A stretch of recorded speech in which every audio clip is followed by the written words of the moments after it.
বর্তমান রাজনৈতিক পরিস্থিতির প্রেক্ষাপটে দাঁড়িয়ে পশ্চিমবঙ্গ এবং বাংলাদেশের একটি বিশেষ প্রজাতির মানুষ বা সেই বিশেষ সম্প্রদায়ের মানুষকে নিয়ে রাজনৈতিক তরজা তুঙ্গে চলেছে।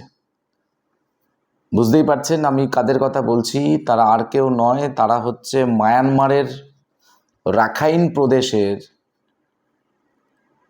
রোহিঙ্গারা। এই রোহিঙ্গাদের নাম রাখাইন প্রদেশ থেকে এসছে মূলত।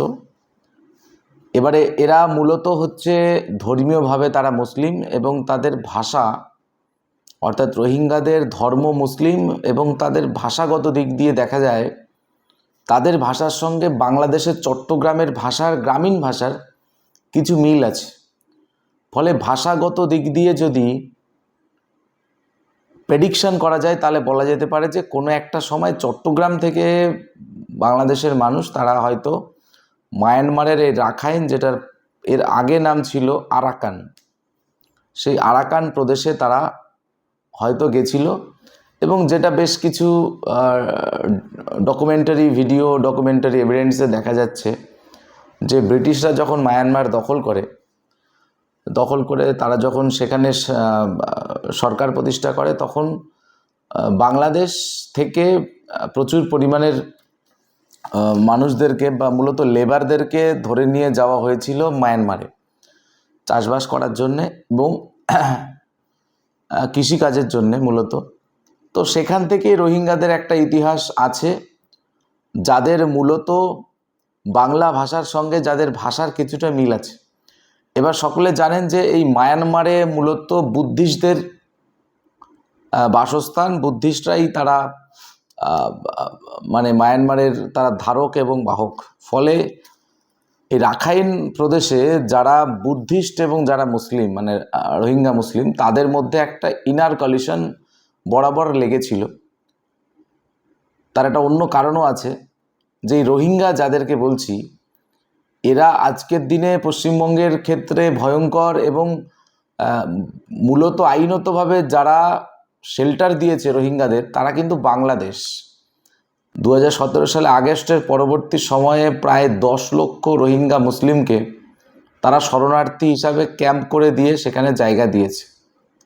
এবারে সেটা আলাদা পার্ট, সেটা নিয়ে বিস্তারিত বলা যাবে। কিন্তু এই রোহিঙ্গারা কেন এদেরকে মূলত 1982 সালে তাদের যখন এনআরসি মানে মায়ানমারে যখন এনআরসি হয় বা সিটিজেনশিপ রেজিস্ট্রেশন হয় তখন এই রোহিঙ্গাদেরকে বলা হয় যে এরা বিদেশি বা এদের সঙ্গে মায়ানমারের স্থানীয় ভাষা সংস্কৃতি এবং ঐতিহ্যগত দিক দিয়ে এরা মায়ানমারের স্থায়ী বাসিন্দা নয়, তাই তাদেরকে সিটিজেনশিপ দেওয়া হয়। ফলে তাদের ভোটের অধিকার থেকে শুরু করে সরকারি চাকরি বাকরি সমস্ত কিছু থেকে বঞ্চিত করা হয়।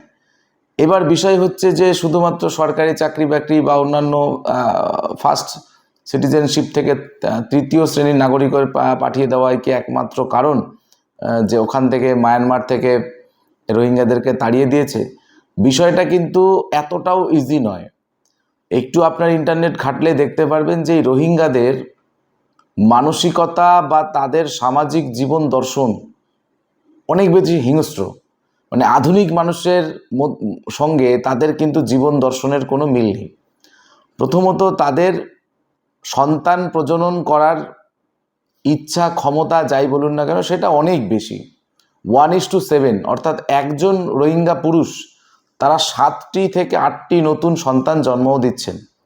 একাধিক বিবাহ, ফলে সামাজিকভাবে এরা পিছিয়ে, অর্থনৈতিকভাবে এরা পিছিয়ে ছিল। তারপরে যেহেতু অর্থনৈতিক অবস্থা খারাপ, ফলে এদের মধ্যে হিংস্র মানসিকতা পৌঁছায় এবং স্বাভাবিক মানুষ যারা, শান্তিপ্রিয় মানুষ যারা, তাদের ওপরে এরা বিভিন্ন দুষ্কর্মের সঙ্গে জড়িয়ে ফলে দেখা যাচ্ছে মায়ানমারে এরা যখন রাখাইন প্রদেশে ছিল তখন এদের মধ্যে যারা অ্যাডাল্ট তাদের প্রায় 100% তারা সমাজে বিভিন্ন অপরাধমূলক কাজের সঙ্গে যুক্ত এবং যারা প্রি অ্যাডাল্ট তাদের মধ্যেও সেই টেন্ডেন্সি আছে এবং দেশদ্রোহী রাষ্ট্রদ্রোহীর বহু ঘটনা মায়ানমারে ঘটে। তার পাশাপাশি এদের মধ্যে শিক্ষার হার একদমই কম। এদের মধ্যে মাদ্রাসা শিক্ষাই হোক বা জেনারেল এডুকেশন হোক, কোনোটাই এদের মধ্যে পৌঁছায়নি, বা এরা নিজেরাও খুব বেশি সচেষ্ট নয়। ফলে মায়ানমার সরকার পরবর্তীকালে যখন সামরিক অভ্যুত্থান ঘটে, মূলত ওখানে নতুন আর্মির যখন সরকার চলে, সেই টাইমে এদেরকে দেশ ছাড়তে বলা হয় এবং এদের ওপরে বিভিন্ন রকমভাবে প্রেশার ক্রিয়েট করা হয়।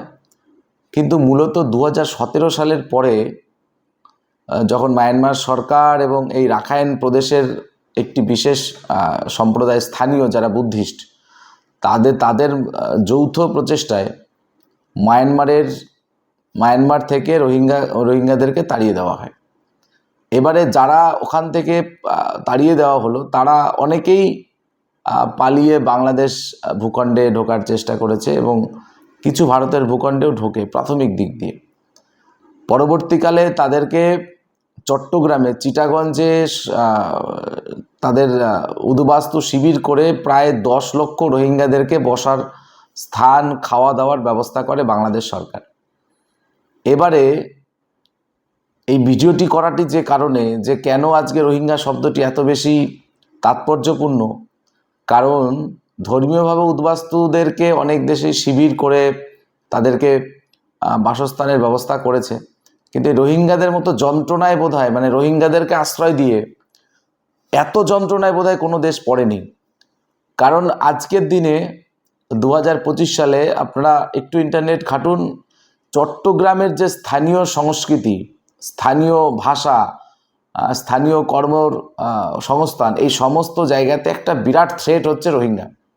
কারণ ওই যে 10 লক্ষ রোহিঙ্গা মুসলিম যাদেরকে জায়গা দিয়েছিল চট্টগ্রামের মানুষ বা বাংলাদেশের মানুষ, তারা চট্টগ্রামকে আলাদা করে রোহিঙ্গা ল্যান্ড হিসাবে দাবি করছে, যে তাদের রোহিঙ্গাদের জন্য তুলে দিতে হবে পুরো চট্টগ্রামটা, এবং স্থানীয় যারা ওখানকার মানুষ তাদেরকে অন্য জায়গাতে শিফট করতে হবে। এই যে জায়গাটা পরিণতি তৈরি হয়েছে, যার কারণে বাংলাদেশের ঢাকা সহ বিভিন্ন বড় শহরে রোহিঙ্গা বিরোধী মুভমেন্ট বিগত কয়েক বছরে দেখা গেছে। কিন্তু এই রোহিঙ্গাদেরকেই তারা জামাই আদর করে একটা সময় নিয়েছিল, তারা ধর্মের দোহাই দিয়েছিল যে তাদের ইসলাম ধর্মের মানুষ, তারা আক্রান্ত, তাদের উপরে অন্যায় হয়েছে, অত্যাচার হয়েছে, তাই তারা শেল্টার দেবে। ফলে এটা থেকে কিন্তু অনেকটাই বোঝা যায় যে বেসিক্যালি রোহিঙ্গারা কারা, যাদের মধ্যে লিটারেসি হার একদমই কম, মানে নেই বললেই চলে। অন্যদিকে সমাজের কোনো অপরাধমূলক কাজ নেই যে এরা পারে না বা এরা করে না। এবারে চলে আসি এর সঙ্গে আমাদের কি সমস্যা, সেটা তো বাংলাদেশের বিষয়।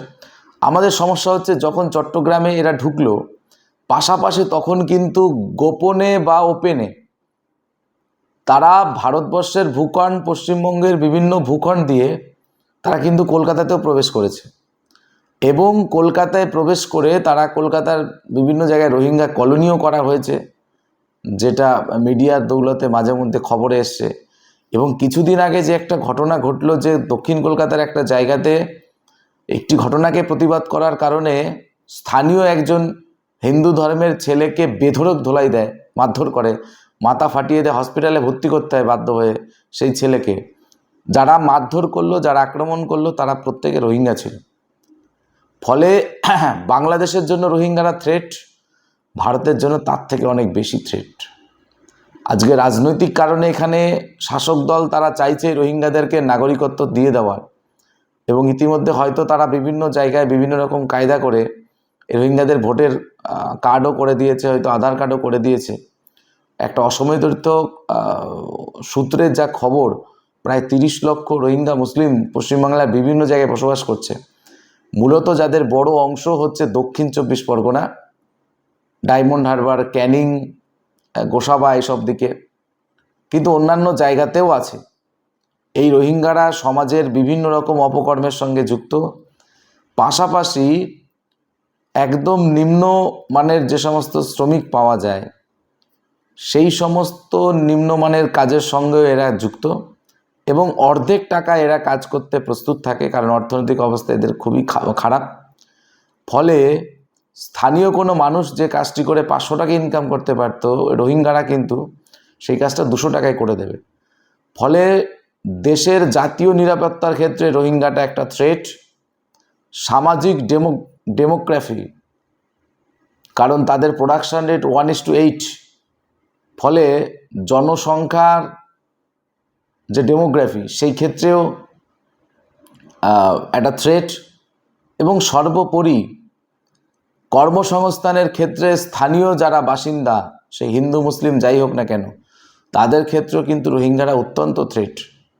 তাই বাংলাদেশের বিভিন্ন জায়গায় বাংলাদেশি মুসলিম তারাও কিন্তু রোহিঙ্গা মুসলিমদের অত্যাচারিত, এবং তারা এর থেকে মুক্তি চাইছে এবং বিভিন্ন রকমভাবে তাদেরকে পুশব্যাক করার চেষ্টা চলছে, করেছেও, কিছু মানুষদেরকে পাঠিয়েছে তারা।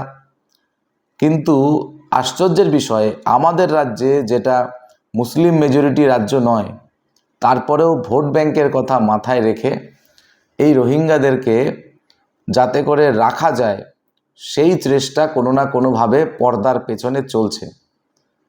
তাই সকলকে এই বিষয়টা অত্যন্ত গুরুত্বের সঙ্গে ভাবা দরকার আছে যে রাজনৈতিকভাবে কারা কোথায় ক্ষমতায় থাকবে পরের বিষয়, কিন্তু সামাজিক, অর্থনৈতিক এবং জাতীয় নিরাপত্তা, এই তিনটের ক্ষেত্রে এই রোহিঙ্গা মুসলিম তারা অত্যন্ত থ্রেট। ফলে এদেরকে কোনোভাবেই দেশের স্থায়ী নাগরিকত্ব যেন না পায় সেই বিষয়টি আপনাদের সকলকে দেখতে হবে, মনে রাখতে হবে। অ্যান্টি সোশ্যাল অ্যাক্টিভিটিস কাজের জন্যে তারা যে দেশের বাসিন্দা অর্থাৎ মায়ানমার, তারা কিন্তু এদেরকে ওই দেশ থেকে নাগরিকত্ব দিতে তারা অস্বীকার করেছে এবং এদেরকে তাড়িয়ে দিয়েছে। ফলে তাদের প্রতি খুব বেশি দুর্বলতা দেখিয়ে বাংলাদেশ যে ভুলটা করেছে, সেই ভুলটা অন্তত যেন আমাদের পশ্চিমবঙ্গের সরকার এবং পশ্চিমবঙ্গের মানুষ না করে থাকেন। এটাই আজকে ভিডিওর মূল বিষয়বস্তু। জয় হিন্দ, জয় ভারত।